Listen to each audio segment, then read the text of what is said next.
सत्यशोधक Shivkranti TV news. ज्याची कोणी दखल घेत नाही अशा अन्याय, अत्याचार, भ्रष्टाचार, बेकायदेशीर काम होत असेल तर त्याची बातमी, आपल्याकडील विशिष्ट बातम्या, लेख, काही गुणीजन गुणवंत यांची यशोगाथा, समाज उपयोगी मार्गदर्शन, लेख, नोकरी विषयक बातम्या, वाढदिवस, रौप्य महोत्सव, सुवर्ण महोत्सव, अमृत महोत्सव, उद्योगधंद्यांचं उद्घाटन, यशस्वी उद्योगाची माहिती तसंच जाहिराती न घाबरता न लाजता आपले लिखाण पाठवा। आपल्या बातम्या निर्भीडपणे प्रसिद्ध केल्या जातील। शिवक्रांती टीव्ही न्यूज संपादक सत्यशोधक शंकरराव लिंगे 73 87 37 78 01। सत्यशोधक समाज स्थापनेच्या 151व्या शतकोत्तर सुवर्ण महोत्सवी वर्षानिमित्त सत्यशोधकांचे अंतरंग क्रमशः 47। 6वे सत्यशोधक संमेलन सातारा स्मरणिका प्राध्यापक अरुण शिंदे यांचा लेख 2। दिनमित्र अंक 31 मे 1922। कुलकर्णी सीताराम वामन। कट्टर सत्यशोधक कुलकर्णी सीताराम वामन यांच्या अनुषंगानं सत्यशोधक दस्तऐवजांमध्ये फारशी वैयक्तिक माहिती उपलब्ध नाही। तसं असलं तरी त्यांचा जन्म 1870 सालचा असावा आणि ते पुणेकर सत्यशोधक असावेत। यशवंतराव फुले यांचे ते मित्र होते। सीताराम कुलकर्णी हे नोकरीनिमित्त पूर्व आफ्रिकेतील नैरोबी येथे काही वर्ष वास्तव्यास होते। ते बहुधा ब्रिटिश सैन्यात वैद्यकीय सेवेत असावे। सीताराम वामन कुलकर्णी यांच्या अनुषंगानं सत्यशोधक दस्तऐवजांमध्ये पहिला उल्लेख सापडतो तो 14 सप्टेंबर 1886 रोजी त्यांनी लिहिलेल्या निबंधात। ठाणे येथील सत्यशोधक शाखेनं सत्यशोधक समाजाच्या दुसऱ्या वर्धापन दिनानिमित्त एका निबंधमालेचं आयोजन केलं होतं। त्या अनुषंगानं दीनबंधू पत्रातूनही जाहिरातही प्रसिद्ध केली होती।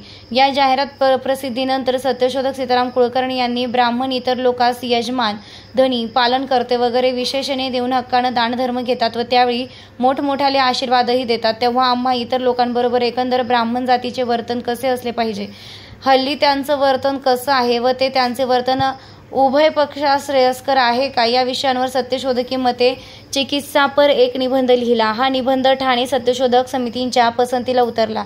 पुढे हा निबंध दीनबंधूकार नारायण लोखंडे यांनी सत्यशोधक निबंधमाला अथवा हिंदू धर्माचे खरे ज्ञान भाग 2 या शीर्षकाखाली 1887 सालच्या मे महिन्यात प्रसिद्ध केला। पुढे 22 जानेवारी 1893 रोजी दीनबंधूकार, वासुदेवराव लिंगे बिर्जे आणि तानुबाई बिर्जे ठोसर यांचे बेताळपेठ पुणे येथील देवज्ञ मंडळींच्या धर्मशाळेत सत्यशोधक मते विवाह झाला। सत्यशोधक घनश्यामभाऊ भोसले यांनी विवाहाचे पौरोहित्य केले। या प्रसंगी आरंभीची 3 सत्यशोधकी मंगलाष्टके सीताराम कुलकर्णी आणि यशवंतराव फुले यांनी म्हटली। या विवाहापूर्वी यशवंतराव फुले यांचा 4 फेब्रुवारी 1889 रोजी राधाबाई ज्ञानोबा ससाणे यांच्याशी सत्यशोधक मध्ये विवाह संपन्न झाला।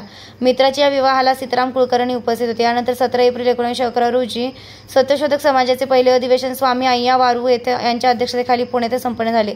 प्रस्तुत अधिवेशन नियोजित वेळेनुसार खेड राजगुरुनगर ऐवजी पुणे येथे वर्षभराच्या विलंबाने आयोजित झाले। या वर्षभरात अनेक सत्यशोधकांनी अधिवेशनासंदर्भात आपापली मते सत्यशोधकी नियतकालिकांमधून मांडली। या चर्चेत सीताराम कुलकर्णी ही नैरोबी येथून पत्राच्या माध्यमातून सहभागी झाले होते। या पलीकडे त्यांच्या सत्यशोधकी कार्याची माहिती हाती लागत नाही।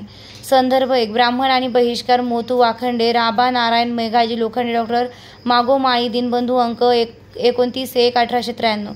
कुलकर्णी यशवंत मुकुंद, जन्म सुमारे 1884।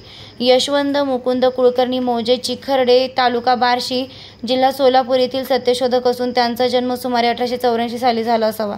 त्यांचे शिक्षण मराठी 5वी पर्यंत झाले। ते चिखर्डे येथील वतनदार कुलकर्णी होते।